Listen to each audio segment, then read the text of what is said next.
This child came to our emergency with history of repeated episodes of seizure for last 2 years, and the child was taking treatment in different hospitals, but in our emergency the child was in a state of status seizure, and after anticonvulsant seizure was controlled, the child was unconscious.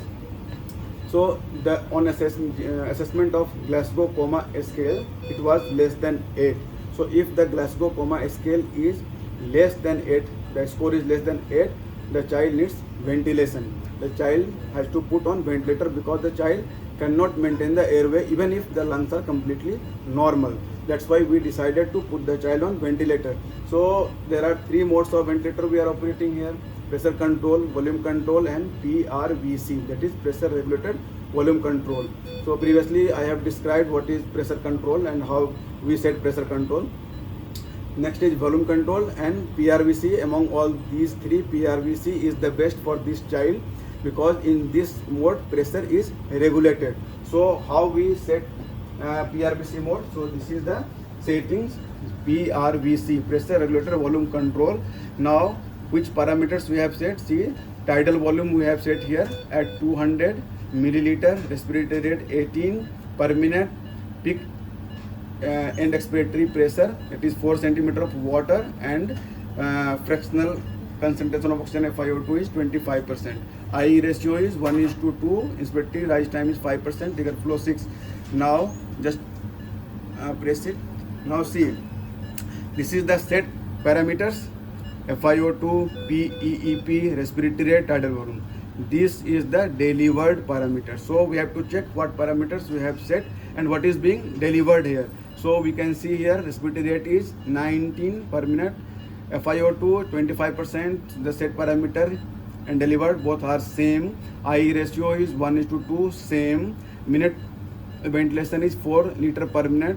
Inspiratory tidal volume is 205 and expiratory tidal volume is 212. So these are the delivered parameter we have to check. Now see, these are the scalars, 3 graphic representations. So mid is the flow time, upper is the pressure time, and the lower is the volume. So we can see here, since we have fixed the tidal volume, so this scalar, these graphs, the shape of the graph is similar all the time because we have fixed the tidal volume, we have set a tidal volume, and flow also we have set, so the flow is constant. So this graph is constant everywhere, but pressure may vary because we have not controlled the pressure, but the ventilator is regulating the pressure according to the mechanics of the lungs, so that pressure will not be very high and it cannot injure the lung. So that's why I told you this is the best mode, because we have set on the volume control mode, but pressure is being regulated here. So we can see here on the pressure time scalar, what is this? This is the lower is the PEP, this is the P peak, and the trough, this is the P plateau. So in pressure control, P plateau and P peak is the same, but in volume control both are different. It is being displayed here. See, this is P peak is 13 and PEP is 4, and this is P mean or P plateau is 7. So this is the 7 plus 3. If you will add this 13 and this 6, that is 19. This is the airway pressure. So what is the importance of this?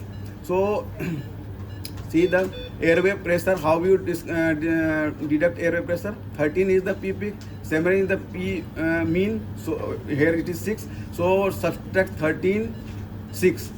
What it will come? Almost 7. So 7 is the P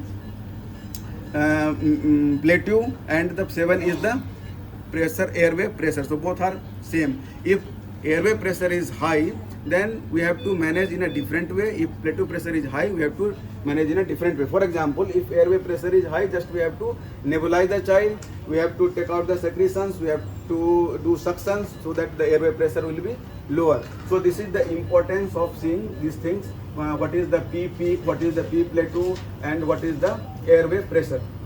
So this is all about the settings of PRVC, pressure regulated volume control mode of ventilation. On this mode, we can see the saturation is maintained, that it is 96%. So this ventilation is appropriately being done to this child, and child is maintaining very well.